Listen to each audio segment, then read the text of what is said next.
É sempre um privilégio nosso privilégio e satisfação, poder reconhecer dentre os atributos, as qualidades do caráter de Deus, a sua bondade. Amém? Deus é sempre bom. E a palavra nos orienta, nos desafia a provar e vede que o Senhor é bom.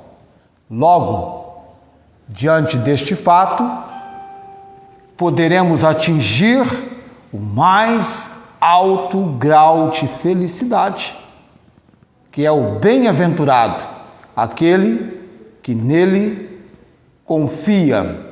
E um dos exercícios que mais nos envolve num grande desafio é depender do Senhor.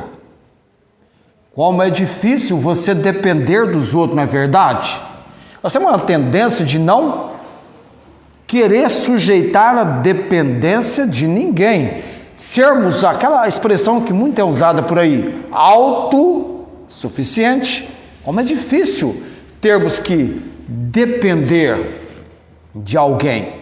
Ou, mais profundo ainda, depender de Deus, que envolve o tempo dele, a hora dele, o agir dele e a maneira dele, que muitas vezes não tem nada a ver com a nossa ótica, com a nossa visão das coisas, mas ainda assim, o agir dele derrama sobre nós a ação da sua bondade, o ato da sua bondade, do fato dele ser bom. E pensando em bom e bondade, quando cheguei para a igreja à noite, me veio à mente, Jesus, ele é bom. E dentre os aspectos da bondade de Jesus, algo que muito nos interessa, porque nós somos chamados e classificados pela Bíblia como ovelhas, e ser ovelha do bom pastor é algo impressionante. Amém?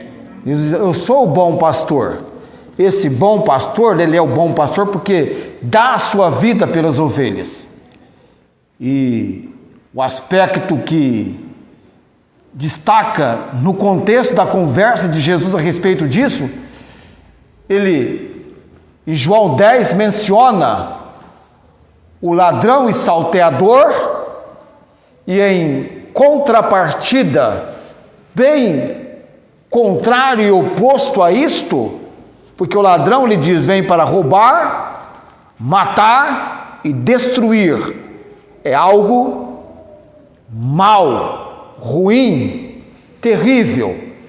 Do contrário disso, ele estabelece a missão dele como bom pastor. Eu vim para que tenham vida, amém? E vida com abundância. Você não gosta de fartura? Vida com abundância. Entenda, um viver onde você desfruta, ainda que estejamos no viver terreno, do melhor cuidado, do melhor agir, de algo que tanto vai contribuir para a nossa vida espiritual, procedente de Jesus, que já é uma preparação para o nosso tempo com Ele na eternidade. Amém. Jesus, melhor amigo, o bom pastor, melhor companheiro. Eu acho que uma das missões mais difíceis entre os humanos é aquela de alguém se apresentar para interpretar Jesus. Colocar sobre si a ação da pessoa do Senhor Jesus. Que missão! E nós somos chamados de cristãos, pequenos cristos, seguindo Jesus, seguindo os passos do Salvador. E o fazemos. Nesse ato de seguir, nós o fazemos pela palavra de Deus. Eu aguardo o dia em que eu vou estar frente a frente com Jesus, que eu vou conhecê-lo além do conhecimento que temos na palavra, face a face. Nós veremos Jesus Cristo. Eu quero estar com Ele, participando da ação, da obra dele naquele dia. Estar com Ele vai ser um tempo muito bom, amém? Estou dizendo isso para apenas preparar você para o nosso assunto hoje à noite. 1 aos Coríntios capítulo 13, como combater e reagir diante de uma injustiça. Lembrando para você, nosso estudo, na série de estudos, Fé, Esperança, ou Fé, Amor e Esperança. Eu prefiro até usar Fé, Amor, na ordem que nós estamos estudando, e Esperança. Estamos caminhando. 1 aos Coríntios capítulo 13, versículo 6. Hoje nós vamos fazer a parte final deste versículo. A semana que vem nós temos X tudo, X nada. Já pensou sobre isso? X tudo e X nada. X tudo você conhece. É aquele lanche que absolutamente você já pela indicação tem ali um lanche que tem tudo. É completo. Semana que vem é o X tudo do amor e o X nada. Semana que vem vamos tratar sobre X tudo, X nada, na questão do amor, que aí nós vamos finalizar essa parte da natureza do amor, descrita em 1 aos Coríntios capítulo 13.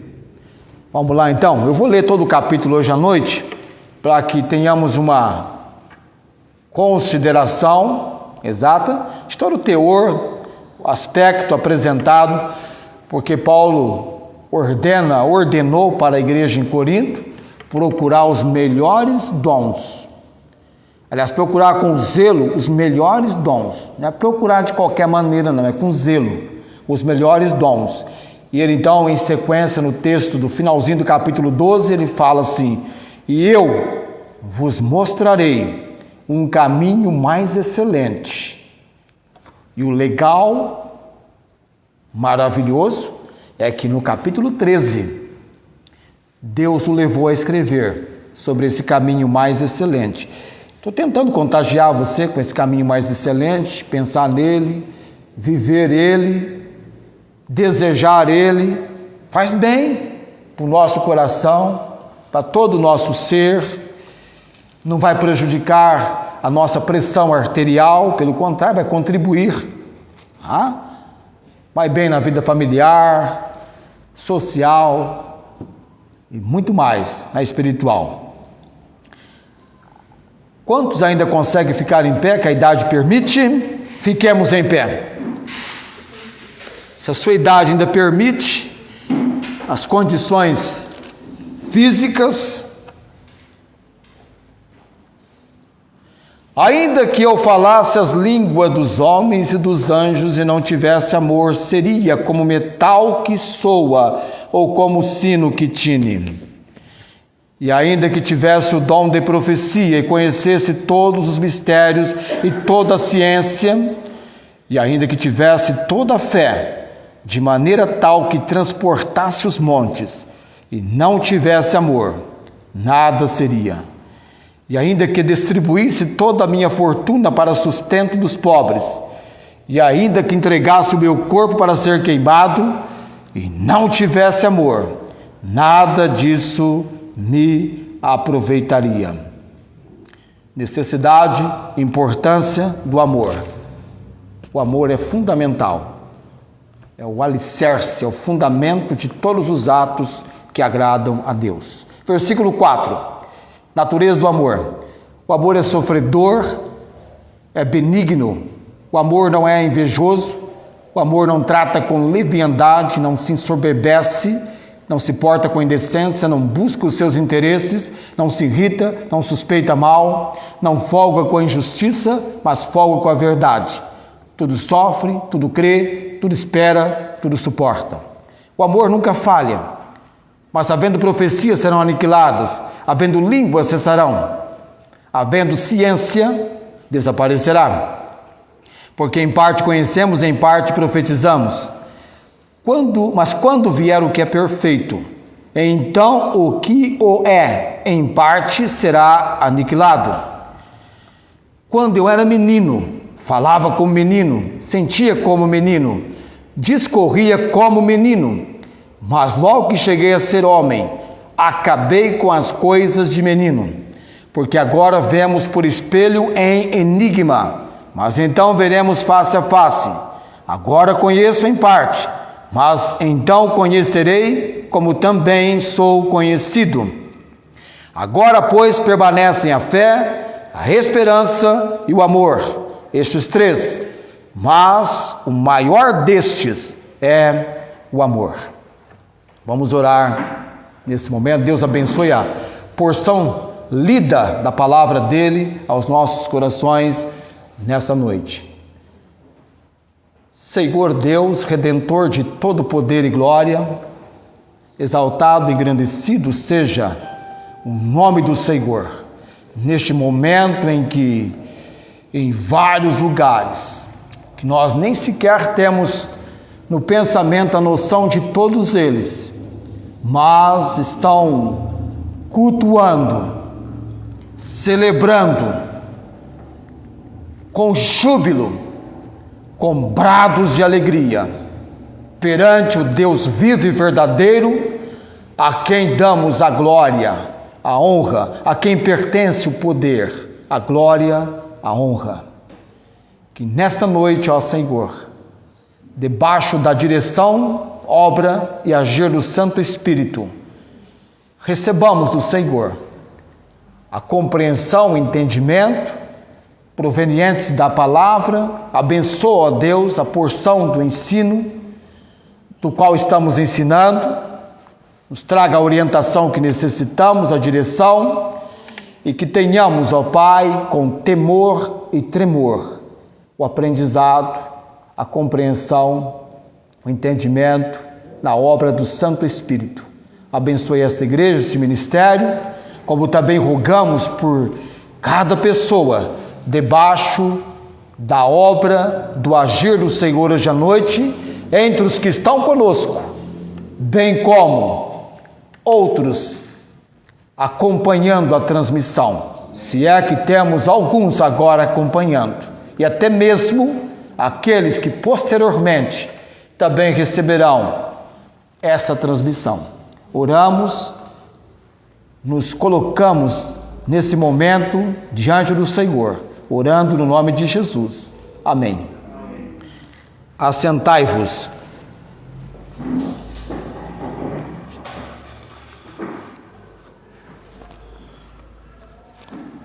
Nós definimos para aspecto de compreensão o versículo 6, na apresentação da natureza do amor dentro do que nós estamos estudando. O amor não folga, ele não folga com a injustiça, ele não se alegra com a injustiça, mas ele vai se alegrar com a verdade. O próprio Deus, que é justo, e é um justo juiz, jamais se alegrou com a injustiça.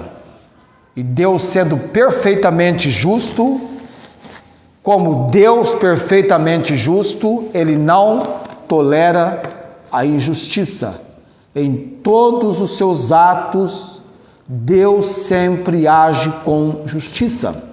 Até mesmo quando ele aplica o castigo, Deus age com justiça. Na sua ira, Deus age com justiça, porque ele é o justo Deus. E o amor vindo para a vida e viver de cada convertido, de cada salvo em Jesus Cristo, amor este, no momento em que a pessoa abre o seu coração reconhecendo Jesus como seu Senhor e Salvador, fato este registrado na carta de 1 aos Coríntios. Igreja de Deus em Corinto. Paulo os levou, pela pregação do Evangelho, a receberem Jesus como Senhor e Salvador. E agora, fazendo parte do corpo de Cristo, a igreja, a assembleia, esta eclesia, Paulo chamou, escrevendo a carta, a igreja de Deus que está em Corinto. Verdadeiros convertidos, conhecedores de Jesus como Senhor e Salvador, único e todo suficiente Salvador. E então, sobre suas vidas, a vida daqueles irmãos e irmãs, derramado foi o amor de Deus na obra do Santo Espírito. O amor de Deus é perfeito, é justo. Nós precisamos desse amor no nosso viver, do chamado viver da vida cristã. É um fundamento, como eu tenho mencionado, um alicerce para todas as coisas que venhamos agradar a Deus. Precisamos apresentá-las e de que elas sejam feitas, realizadas em amor. Já faz até algum tempo que não ouvimos, era muito frequente na minha época de jovem, aquela canção musical intitulada Consumado. Luiz de Carvalho interpretava muito bem a canção Consumado. Por amor ele veio, por amor ele se entregou. A obra de Cristo foi feita por amor. Deus amou o mundo. Que amor? O amor de Deus, o amor divino, o amor ágape, o amor incondicional, ímpios, pecadores, miseráveis. Ele manifestou o seu amor. Então eu e você, todo homem e mulher de Deus, nós temos entendido sobre isso, nós devemos, como homens e mulheres de Deus, nos dedicarmos à praticidade da justiça e, por outro lado, rejeitarmos, repudiarmos toda e qualquer forma de injustiça. Injustiça sempre será o contrário de justiça. Algo certo e apropriado é justo, descreve justiça. Algo errado e inapropriado descreve injustiça. Tanto cometer um crime quanto aplicar uma pena excessiva pelo crime será um ato de injustiça. E a Bíblia nos mostra que todo pecado leva-nos à prática da injustiça. E nós somos miseráveis pecadores, pecamos contra Deus, contra os irmãos, e como resultado de sermos pecadores, praticamos a injustiça. Corremos para o tempo e momento da confissão dos nossos pecados, e a Bíblia diz: se confessarmos, Deus é fiel e justo para nos perdoar os pecados e nos purificar de toda a injustiça. Então, quando uma pessoa se converte, ela começa um compromisso com Deus e com a sua justiça. Tem aspectos na vida cristã tão importantes que nós valorizamos tanto porque estamos em Cristo.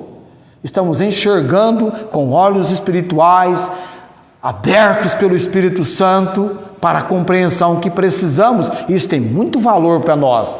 São princípios elementares, fundamentais, que estabelecem a nossa vida do cotidiano, na praticidade, porque tomamos tal ação ou agimos de tal maneira, porque temos estes princípios que são alicerces na nossa vida, pautados, alicerçados, fundamentados na palavra de Deus. Quase que poderíamos dizer princípios inabaláveis, inegociáveis, com os quais nós temos fundamentado a nossa vida e o nosso viver.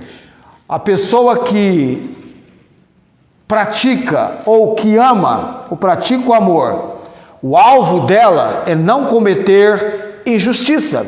Não quer cometer injustiça. Esse é o nosso alvo. Nós não queremos cometer injustiça, ainda que devido ao fato de sermos pecadores e atos individuais de pecados aconteçam, o nosso alvo, o nosso ideal é não cometer injustiça. Por quê? Porque o verdadeiro amor, ele se revela no compromisso com a justiça e com a verdade. E aí nós tratamos semana passada como combater a injustiça. E nós lemos no rol, na lista, no quadro apresentado por Jesus das bem-aventuranças, entre os aspectos da bem-aventurança, aquele mais alto grau de felicidade que a gente tanto gosta, de viver, no auge do mais alto grau de felicidade. Isso é bom demais.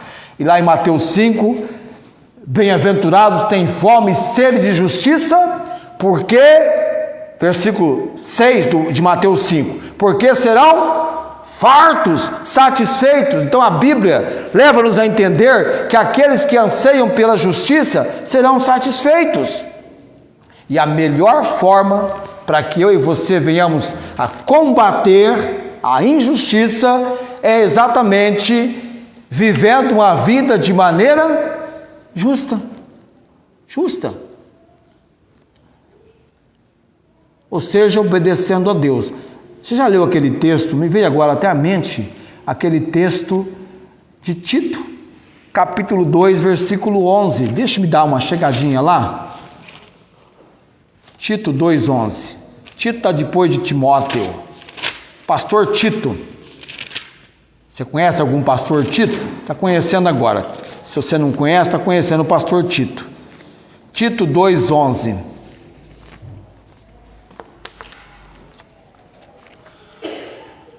(11, 12 e 13). Isso é um elo aqui.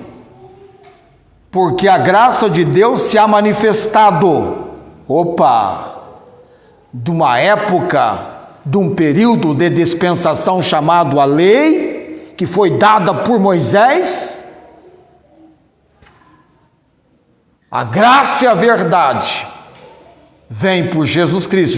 Evangelho de João, capítulo 1, versículo 14. A graça de Deus se há manifestado, trazendo salvação a todos os homens. A obra de Deus não se limita a alguns, mas a todos, ensinando-nos que, renunciando à impiedade e às concupiscências mundanas, desejo carnal desordenado, essas concupiscências, vivamos neste presente século sóbria, justa. Aí você já pensa lá em justiça. Justa e piamente, uma vida de tremor e temor ao Senhor, aguardando o que? A bem-aventurada esperança e o aparecimento da glória do grande Deus e nosso Salvador, Jesus Cristo. Tito chama Jesus Cristo aqui de grande Deus e Salvador e nosso Salvador. Olha só que expressão impressionante, de uma empolgação enorme. Grande Deus e nosso, Ele é nosso Salvador. Ele é o seu Salvador? Tito diz, Ele é o nosso, Ele é nosso. Questão de posse, eu possuo um Salvador. Eu tenho um Salvador, não é assim? Eu tenho um Salvador. Não sou alguém perdido, não. Eu tenho um Salvador. Ele me salvou do poder, do pecado, de uma vida caminhando para a eternidade na condição de perdido. Agora eu sou salvo. Quem tem um Salvador é alguém salvo. Você viu lá em Hebreus 7:25? Ele pode salvar perfeitamente. Cristo salva. Cristo salva. A obra de salvação percorre o mundo. Só tem um Salvador. É esse grande Deus, nosso Salvador, Jesus Cristo. E essa esperança, ela é bem-aventurada. No mais alto grau de felicidade. Como combater a injustiça? Vivendo uma vida justa. Justa. Filipenses, capítulo 4, versículo 8. Quanto ao mais, irmãos, tudo que é verdadeiro. A Bíblia combate fake news, não é? A Bíblia é da procedência da verdade. A mentira tem um pai. João 8,44, quem é o pai da mentira? O diabo. A palavra de Deus é a verdade. João 17:17, santifica-os na verdade, a tua palavra é a verdade.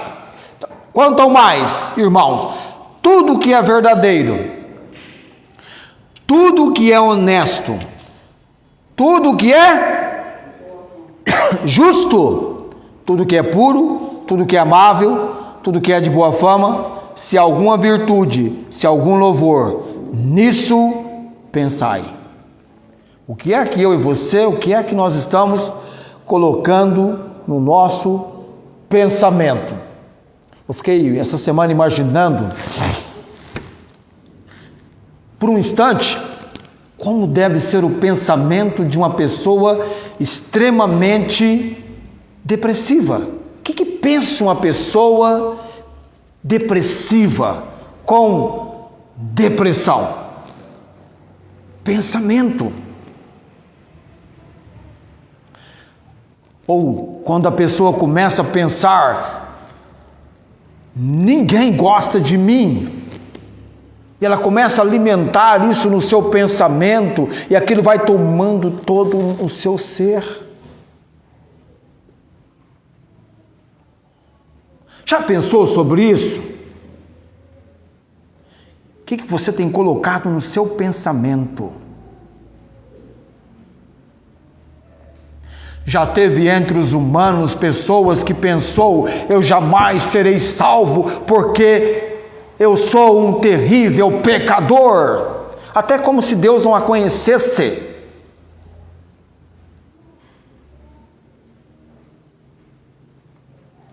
O mais terrível pecador, quando ele se arrepende, quando ele volta-se para Jesus,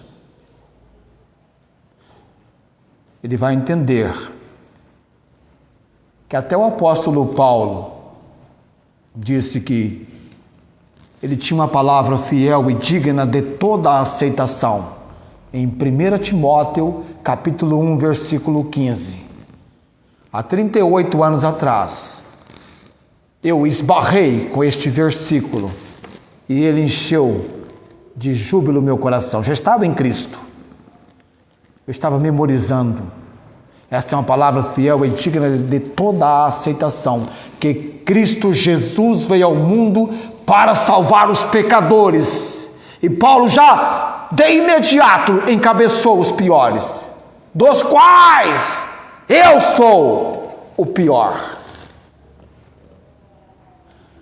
Talvez entre os piores pecadores esteja alguém que se declara, entre eles, um religioso.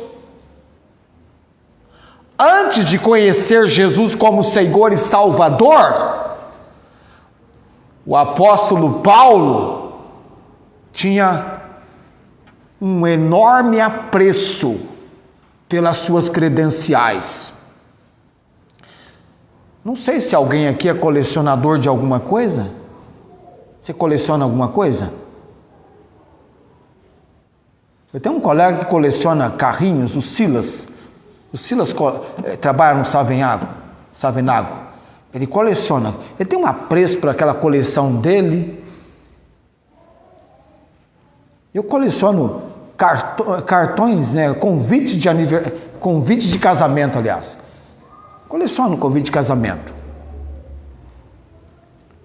Mas o apóstolo Paulo tinha um apreço, uma estima pela coleção de credenciais. Em Filipenses 3,5, tem gente aí do pessoal dos judeus querendo se vangloriar. Olha, já passei por isso.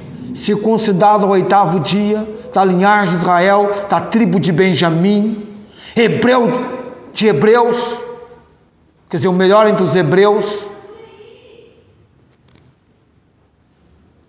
segundo a lei, perseguidor da igreja, fariseu, mas o que para mim era ganho, reputei, considerei, julguei perda por Cristo.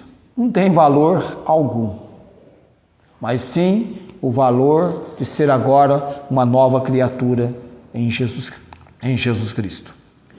O meu desafio, para a minha vida, para a sua vida, no ato de sermos combatentes, combatendo a injustiça, é viver uma vida de maneira justa, obedecendo a Deus. Eu mencionei que ao longo das nossas vidas seremos confrontados muitas vezes diante de uma decisão de escolha entre a justiça e a injustiça. E essa escolha pode se apresentar numa oportunidade, na forma de uma oportunidade de suborno, fraude fiscal ou simplesmente ganho financeiro por mentir. O mundo oferece muitas tentações para que eu e você venhamos cometer injustiça. Já faz muito tempo que o mundo age assim, continua agindo assim e vai agir assim até a consumação dos séculos. Agora, fazer o que é certo nem sempre é fácil, mas essa escolha é o melhor caminho. Eu mostrei na semana passada para você pessoas que receberam suborno para mentirem, ganharam dinheiro no tocante à ressurreição de Cristo, ganharam muito dinheiro para mentirem. E eram soldados romanos que jamais poderiam dormir no seu posto de trabalho, a sentença era morte, mas foram persuadidos, convencidos pelas autoridades religiosas de Jerusalém a praticarem uma mentira. O grupo religioso empreendeu e deu dinheiro para que mentissem aqueles soldados. E eles, tomando dinheiro, mentiram, e Mateus registrou no seu evangelho da palavra de Deus, até aquele dia, este ato, essa ação, era tida como verdadeira. Receberam dinheiro. Estevão, não podendo resistir à sabedoria ou ao espírito que ele falava, subornaram homens, quer dizer, foram subornados, recebendo ganho, para empreenderem uma acusação mentirosa contra Estevão. E hoje à noite, nós queremos destacar o princípio de combater a injustiça é vivendo uma vida de maneira justa, não é isso? E como eu vou reagir quando praticam injustiça contra a minha pessoa? Então vamos para Atos capítulo 7 com Estevão. Atos 7. Atos capítulo 7. Como eu vou reagir? Atos 7, lá na altura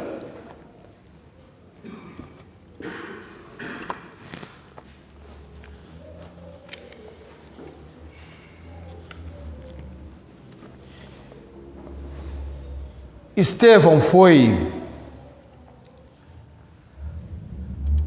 apresentado diante de uma audiência, ele testemunhou, ele testificou, e no seu discurso ele vai apresentando e faz um relato geral de tudo, resumidamente falando, desde Moisés, aliás, ele vai pegar até a época de Abraão, enfim, e quando vai chegando na altura do versículo 51, na conclusão da mensagem dele, ele tem um apelo, e ao mesmo tempo, ele fala duramente com aqueles homens, de maneira precisa, homens de dura cerviz, incircuncisos de coração e ouvido, vós sempre resistis ao Espírito Santo, assim vós sois como vossos pais.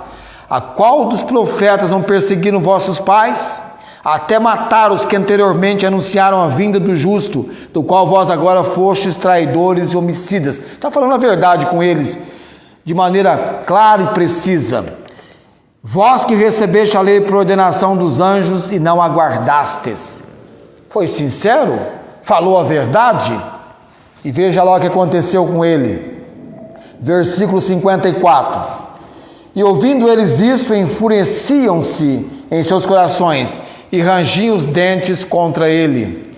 Mas ele, estando cheio do Espírito Santo, fixando os olhos no céu, viu a glória de Deus e Jesus que estava à direita de Deus. É verdade, Jesus está à direita de Deus. Não é isso que a Bíblia nos ensina? Ele assentou-se à destra do trono de Deus. Mas o que Estevão disse no tocante a essa visão que ele tem de Jesus, vendo aí agora a glória de Deus? Versículo 56. Eis que vejo os céus abertos e o Filho do Homem que está em pé, à mão direita de Deus. Ele não vê Jesus assentado, ele vê Jesus em pé. Interessante. Mas eles gritaram com grande voz, taparam os seus ouvidos e arremeteram unânimes contra ele. A palavra unânimes é a mesma palavra para unidos, uma união. Então, expulsando da cidade, o apedrejavam, e as testemunhas depuseram as suas vestes aos pés de um jovem chamado Saulo, que é o mesmo Paulo que viria a ser o apóstolo Paulo. E apedrejaram a Estevão, que em invocação dizia: Senhor Jesus, recebe o meu espírito. E pondo-se de joelhos, clamou com grande voz: Senhor, não lhes imputes este pecado. E tendo dito isto, adormeceu. Então, Estevão, antes de dar o último suspiro, clama para o seu espírito ser recebido por Jesus, e nas suas últimas palavras, ele não diz para os seus algozes, para os seus inimigos, para os seus opositores: vocês vão pagar caro por isso. Ele não diz que a vingança dele será o que alguns dizem por aí, não é? Mas ele diz o quê? De joelhos, pondo-se de joelhos, nos últimos instantes de vida, em que ele ainda pode respirar e falar, não é algo que ele apenas pensa, é algo que ele faz clamando com grande voz.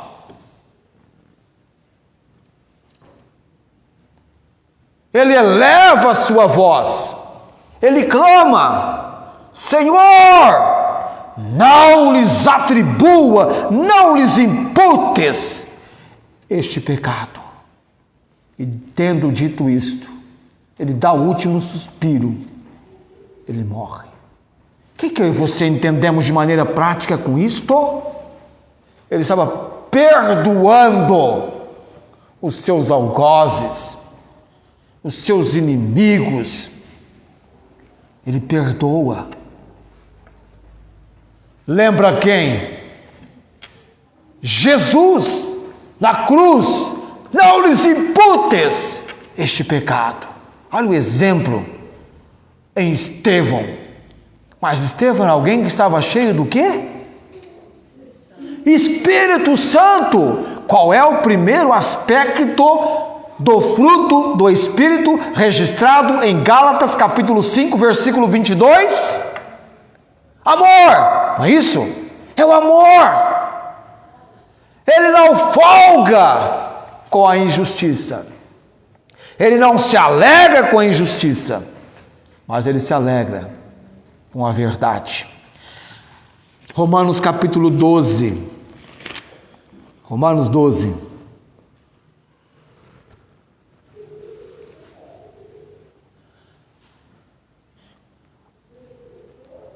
Aqui nós temos a revelação bíblica de como eu e você devemos reagir quando sofremos uma injustiça. Iremos sofrer.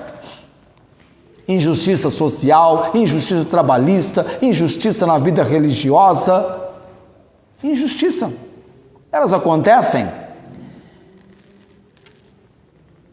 Versículo 19 de Romanos 12. Não vos vingueis a vós mesmos, amados, mas dai lugar à ira. A Bíblia em Tiago, capítulo 1, versículo 19, ensina-nos que a ira do homem não opera o que de Deus? A justiça. Confere lá para mim, para ver se é Tiago 1,19 mesmo, viu? Confere lá, se é Tiago 1,19. A ira do homem não opera a justiça de Deus. 1,20, é Tiago 1,20. Aí, é verdade, o 19 diz, todo homem seja pronto para ouvir, tardio para falar, tardio para se irar. Aí no versículo 20, obrigado, 20.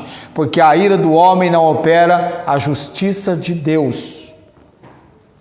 E aqui diz assim, não vos vingueis a vós mesmos, amados, mas dai lugar à ira, porque está escrito, minha é a vingança, eu retribuirei, diz o Senhor. Depois nós vamos mencionar eu acho que é Salmo 34, que menciona sobre minha vingança, eu retribuirei, diz o Senhor. Esse ensino já vem lá dos dias do Velho Testamento, como alguns pregadores gostam de dizer, das escrituras dos hebreus. É um princípio da palavra de Deus, do viver meu e seu para Cristo.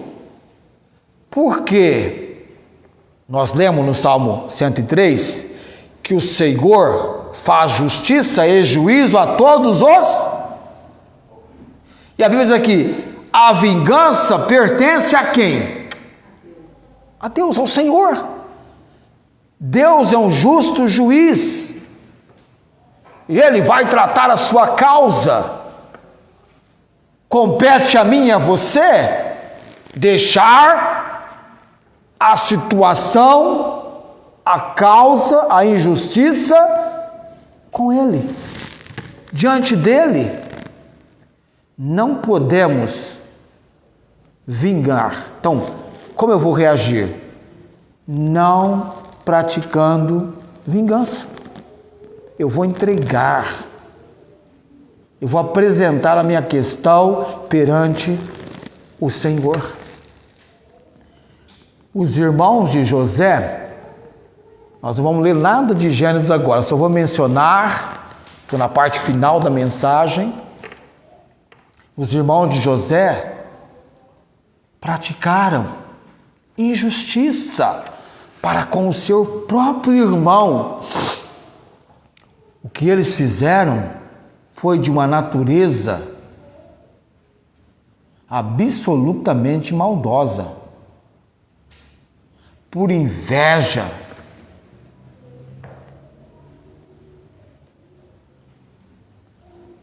A atitude dos irmãos reprovável. Deus permitiu, Deus tinha um propósito. Eles achavam José um tanto estranho, você talvez acharia o mesmo que eles. José tinha uns sonhos, só ele tinha aqueles sonhos, era um tanto estranho. Era o filho da velhice de Jacó, predileto do pai, trazia uma má fama dos irmãos para o pai. Você acha que eles gostavam de José? Na primeira oportunidade, queriam liquidar, acabar com José. Deus não permitiu, mas acharam a forma de se livrarem do irmão, ainda que isso trouxe grande pesar depois para as suas vidas. Não tiveram mais paz, a consciência ficou pesadíssima. Venderam José como escravo para uma companhia que o vendeu no Egito para a casa de Potifar como escravo. E José entra no Egito como escravo. E como se não bastasse, um escravo que, ao botar os olhos nele, a esposa de Potifar, me acompanha para mim não trocar os nomes,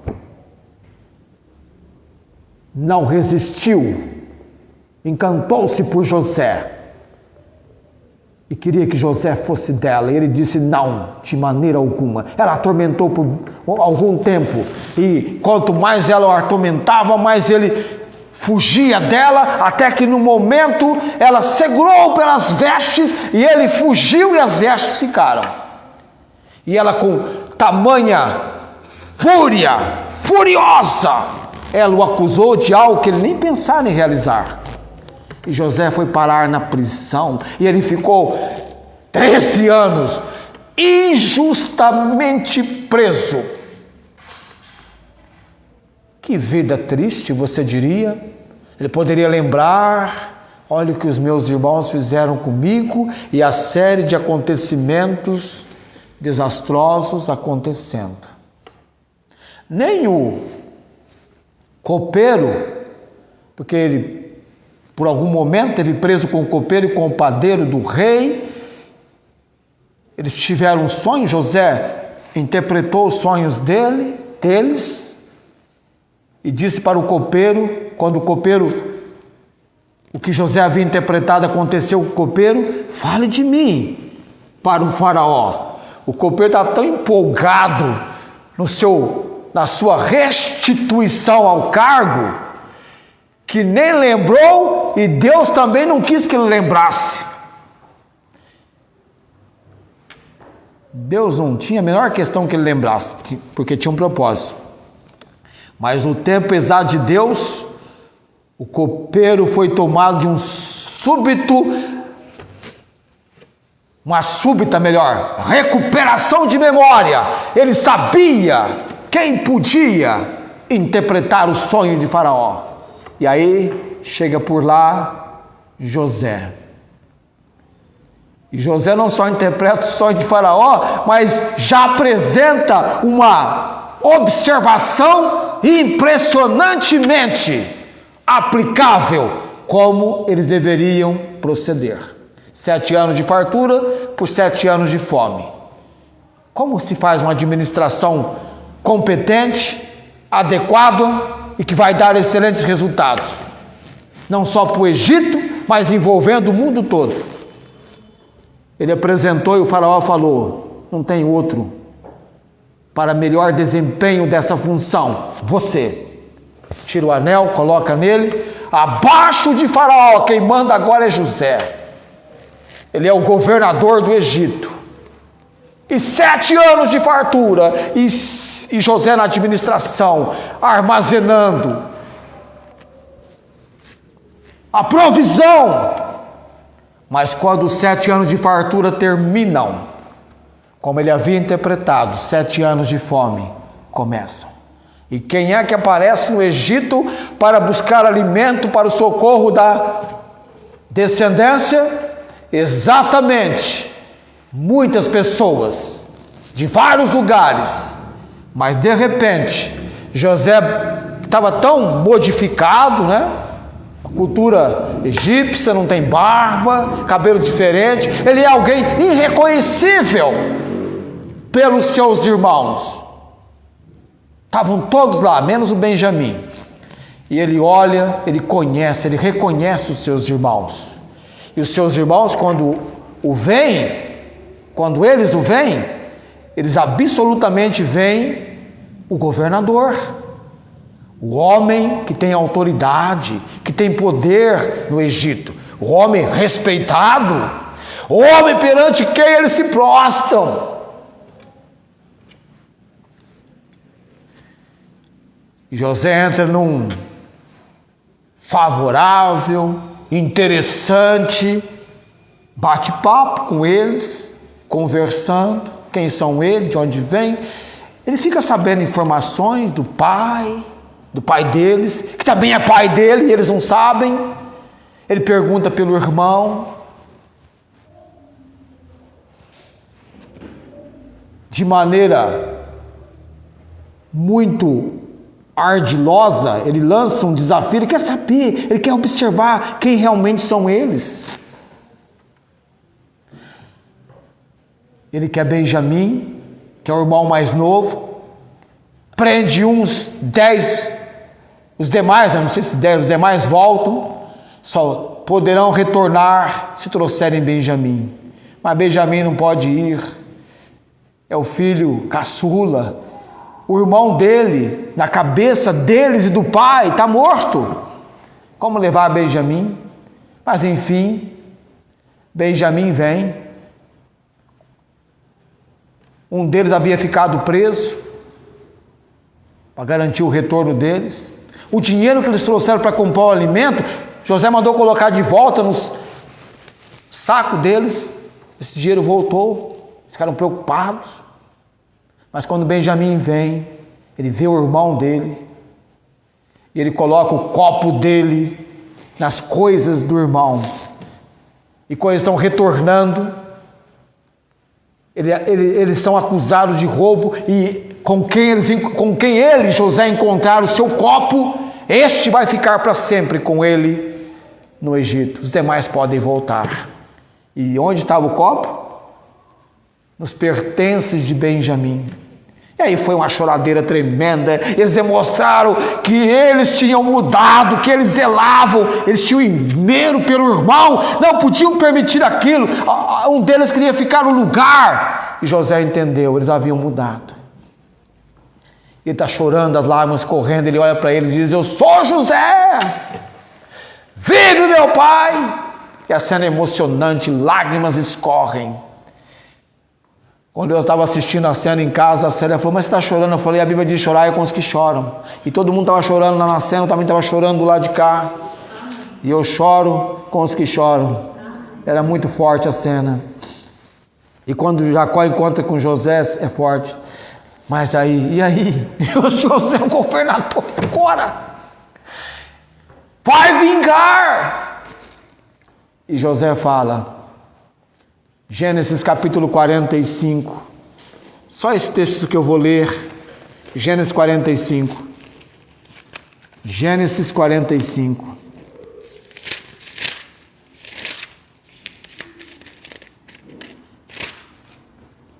Tem parte da Bíblia que eu não posso ler todo dia porque é muita lágrima que cai. Gênesis 45.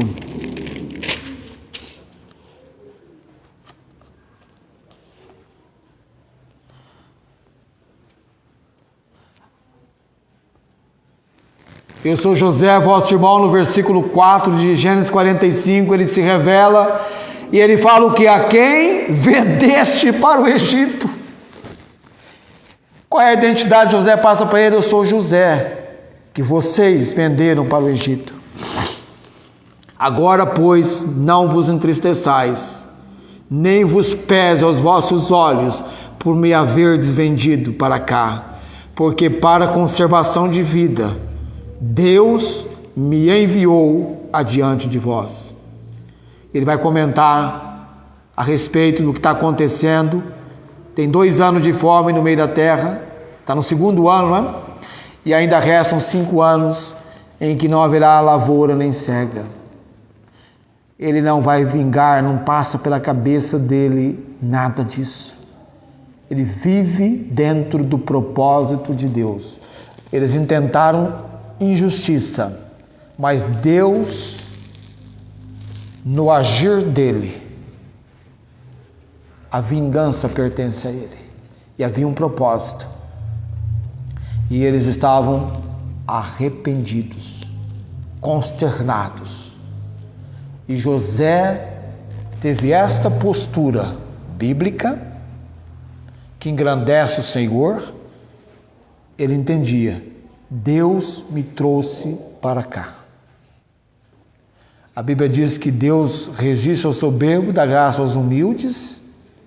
Aquele que se humilha perante o Senhor será exaltado. E José ocupou o posto mais alto que alguém dentre os judeus já havia ocupado, o que poderia ter ocupado, num país que não era o seu país, o país Egito. Eu e você vivemos num mundo, nós lemos a Bíblia, que a injustiça percorre de um canto ao outro. Eu vou combater a injustiça vivendo uma vida justa, de maneira justa. Eu vou reagir à injustiça vivendo uma vida aliando-me à palavra de Deus. Não vou praticar vingança, porque a vingança pertence ao Senhor. Eu recompensarei, ele diz, eu recompensarei. A vingança pertence ao Senhor. A Bíblia diz que Deus é um justo juiz, Deus que se ira todos os dias. E o amor não folga, não se alegra com a injustiça, mas ele se alegra com a verdade. E a palavra de Deus é a verdade. Santifica-os a verdade. A tua palavra é a verdade. Os princípios da palavra de Deus vão trazer para a nossa vida e viver a paz, o refrigério, e seremos recompensados. Pode imaginar algo assim? Seremos recompensados, galardoados pelo Senhor, a resultar em recompensa na nossa vida. O perdão e o ato de não praticarmos a vingança, porque a vingança pertence ao Senhor. E nós temos exemplos na palavra de Deus atinentes a este fato. Coloquemo-nos em pé. A semana que vem nós vamos falar sobre X-Tudo. Nós temos X-Tudo e X-Nada.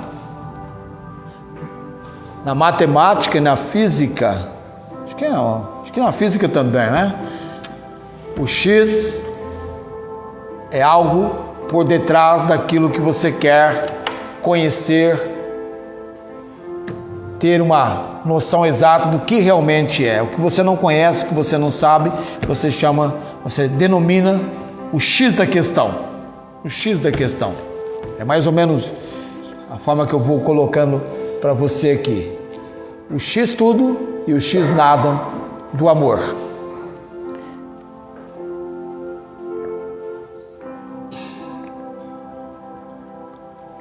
Por isso que a Bíblia diz que se alguém está em Cristo, é nova criatura. Tem que ter uma nova criação.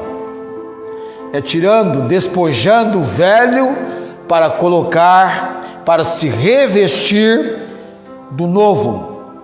Toda a ação má sendo substituída, trocada, alterada por uma nova ação.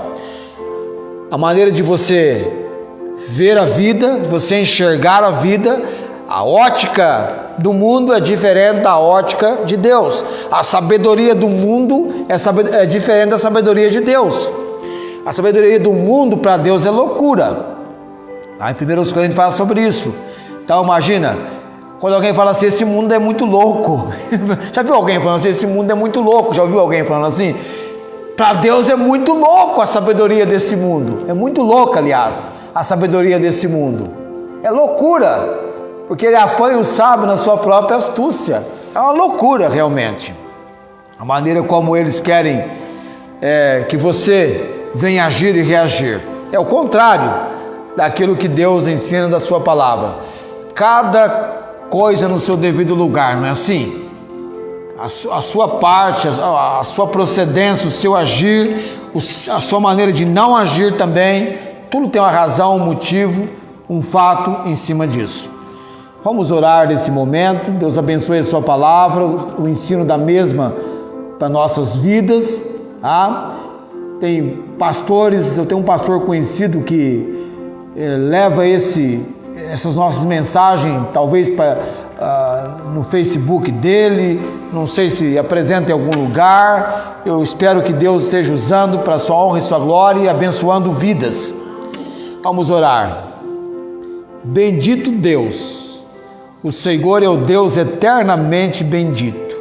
Que possamos bendizer o Senhor com todo o nosso ser. Como salmista, bendize, ó minha alma, ao Senhor. E tudo que há em mim, bendiga o seu santo nome. Obrigado, Deus, pelo poder, a autoridade da palavra, da obra do Santo Espírito, trazendo convicção, convencimento, nos persuadindo o Santo Espírito no tocante à palavra do Senhor, com lições que vêm de encontro com o mais profundo do nosso ser, trazendo o aprendizado que precisamos para que na prática do nosso viver, enquanto estamos neste mundo, vivemos uma vida sóbria, justa e piamente, aguardando a bem-aventurada esperança e o aparecimento do grande Deus e nosso Salvador, Jesus Cristo. Abençoa, ó Deus, a nossa igreja, o nosso povo, que sejamos verdadeiros estudantes da palavra do Senhor e tenhamos a alegria do Senhor em nossas vidas, porque atentamos para esta palavra. Abençoa, Pai, e confirma a Tua obra, oramos no nome de Jesus. Amém. O Senhor te abençoe e te guarde. O Senhor faça resplandecer o seu rosto sobre ti e tenha misericórdia de ti. O Senhor sobre ti levante o seu rosto e te dê a paz. Amém.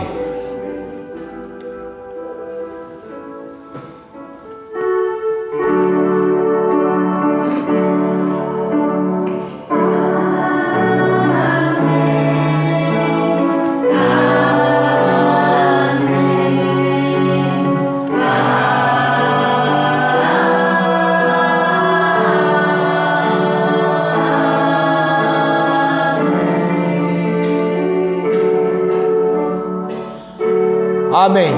Assentai-vos.